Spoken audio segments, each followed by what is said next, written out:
Hari itu ialah hari yang disunatkan kepada kita untuk berpuasa. Dan puasa kita pada 10 Muharram itu Rasulullah kata bezakan dengan puasa orang Yahudi.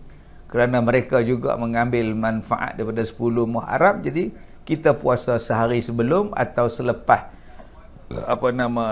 sehari selepas dia selepas daripada 10 Muharram. Sebab itu ulama-ulama membahagikan puasa pada hari Ashura ni. Yang pertama dia buat 3 hari. Sebelum hari Ashura dan hari selepasnya, hari sebelah. Ada yang puasa 2. Puasa 2 hari selepas atau sebelum. Ada yang puasa pada hari Ashura tu saja, hari 10 Muharram tu saja. Terpulanglah pada tuan-tuan nak puasa macam mana, sunat. Kemudian pada hari Ashura ini sunat kepada kita menyantuni anak-anak yatim, bersedekah, ya, memberi makan kepada fakir miskin dan sebagainya. Jadi kalau kita tahu ada orang yang berpuasa pada hari itu, alhamdulillah, kita hantar makanan pada dia.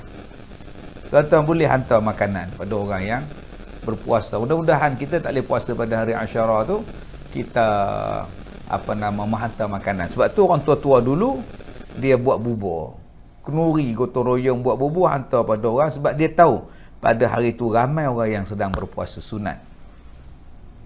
Jadi tuan-tuan yang saya muliakan, kami di Pusat Pendidikan Al-Barakah ni pada 3 hari ni akan buat puasa. Sehari sebelum dan selepas hari pada Ashura. Mana 3 hari kami akan puasa. Ni orang tua-tua, makcik-makcik di sekolah saya ni akan puasa. Kalau tuan-tuan nak belanja dia orang buka puasa, cantik lah, dapat pahala tuan-tuan. Ya, insya-Allah kita sediakan bagi dia orang buka puasa. Ya, 3 hari ni bagi makcik-makcik ni, orang baik-baik semua ni, minta doa pada kita, pada Allah Subhanahu Wa Taala, mudah-mudahan Allah berikan kebaikan. Sebab hari Ashura ni hari yang baik untuk berdoa. Hari yang banyak sejarah yang berlaku pada hari Ashura. Ya, hari Nabi Nuh mendarat di Bukit Judi. Hari itulah Nabi Yunus dikeluarkan daripada gunung, daripada ikan. Pada 10 Muharram tu macam-macam kisah yang berlaku tuan-tuan, yang diambil kebaikan daripada dia, peristiwa yang besar yang berlaku pada 10 Muharram. Jadi kalau tuan-tuan nak tumpang sama sekali, bagi je apa tuan-tuan nak bagi duit pun boleh, bagi RM1 2, kita masak nasi, kita bagi dia orang buka puasa dengan makanan kita. Mudah-mudahan kita dapat kebaikan daripada amalan kita itu. Baik, Assalamualaikum, kata kecil JDT. Nak tanya satu soalan. Kalau kita tak tahu tahiyat akhir, kita ganti dengan Al-Fatihah, adakah sah solat kita? Itu menambahkan rukun, membuat rukun yang baru, membaca pada benda yang tak betul, tak boleh. Kalau tak tahu tahiyat awal, duduk saja, lepas tu bangun. Okey? Itu kalau tahiyat apa ni? Tahiyat awal apa? Kalau kita tak tahu tahiyat akhir, tengokkan tahiyat awal, tahiyat akhir. Tahiyat akhir tu, duduk dan membaca tahiyat akhir tu rukun. Maknanya kalau tak membaca dia, batal sembahyang. Wajib pergi belajar. Pergi belajar. Batal sembahyang. Zuhairi Safwan, Ustaz, jambang asalkan buat. Ni bukan jambang, ni sideburn. Jambang ni sampai ke bawah ni.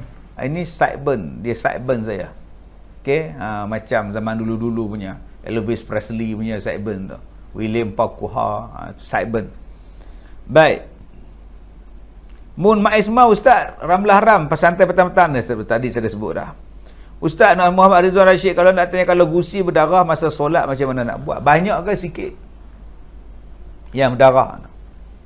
Membuak-buak ke? Atau bagaimana?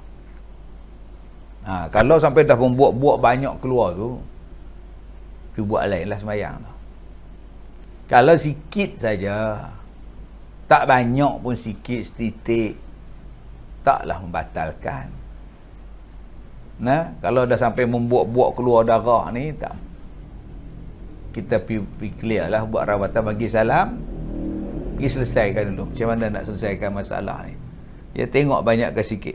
Baik.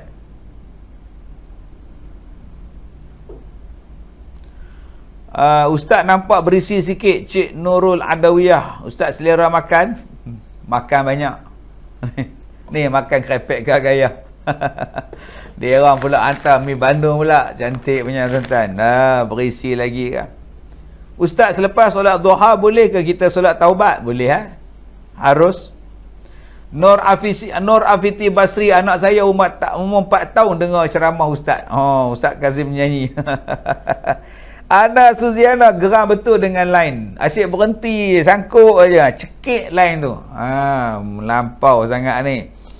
Okey, tuan-tuan yang saya hormati, masuk dalam habuk dalam mata pula dah. Bulu mata masuk dalam mata pula. Labu pula, ada kelik-kelik ni nak tengok siapa ni. Kuliani Yani kata semoga ustaz sihat, amin. Handsome Ustaz Tang Jambang. Baik, petang ni kita baca tentang man. Hadis tentang man, tentang siapa? Baik, yang pertama, man aghatha malhufan kataballahu 73 maghfirah wahidatun fiha salahum amrihi kullihi wasintani wasab'una lahu darajatun yaumal qiyamah, rawahu Imam Bukhari an Anas bin Malik. Baik, Nabi bersabda, barang siapa yang menolong seseorang yang sedang berduka cita, nescaya ditulis oleh Allah Ta'ala baginya 73 keampunan, dan satu daripadanya buat mengislahkan segala perkaranya, dan yang 72 lagi buat mengangkat darjatnya di hari kiamat. Ini dia tuan-tuan, menolong orang yang berada dalam keadaan duka cita, orang yang berada dalam keadaan susah. Okey, Yusra closet. Jadi dia tanya macam mana nak bagi sumbangan untuk buka puasa.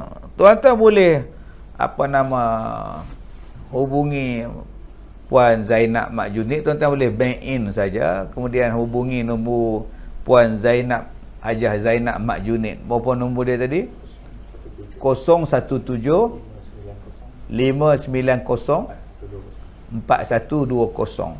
Tuan-tuan bank in pada Pusat Pendidikan Al-Barakah, WhatsApp pada dia, katakan untuk tajaan berbuka puasa. InsyaAllah kami akan buatkan. Sebab kita ramai di sini tuan-tuan, memang kita suruh mereka berpuasa sebab tak ada apa pengajian aktiviti. Kita buat aktiviti berpuasa. Baik, tuan-tuan yang saya hormati, Alfrada Ernias, ustaz tak ada asisten tukang baca komen ke? Mana ada.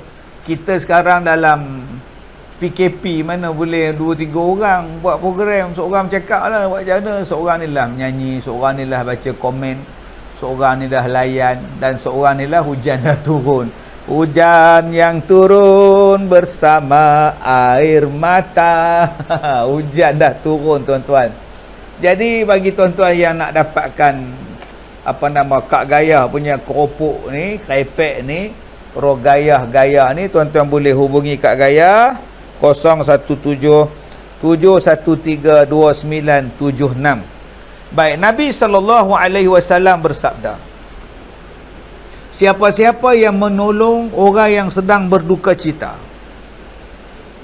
pasal kematian, pasal kehilangan barang, ditimpa penyakit, ditimpa musibah, ditimpa sesuatu yang tak menyeronokkan, bercerai, bergaduh, kehilangan barang, kita tolong mereka, maka kata Allah, diberikan kepada dia 73 keampunan. Akibat daripada 73 keampunan Allah bagi pada dia, satu, Allah bagikan dia islah, Allah bagi baik pada segala perkara, Allah bagi elok dalam kehidupan dia, dan 72 lagi Allah Ta'ala simpan kelebihan itu di hari kiamat. Jadi tuan-tuan yang saya muliakan, kalau kita jumpa orang yang sedang ditimpa kesusahan, apa benda yang kita nak gembirakan dia? Bantu dia, tolong dia. Kalau ada kematian, sabarkan dia, bantu dia. Bukan pau lagi. Setengah orang dia duk pau duit orang yang keluarga si mati. Ada juga jenis macam itu. Dia duk pau duit keluarga si mati. Ada yang mengucapkan padan muka kalau rumah terbakar. Tak mau macam tu.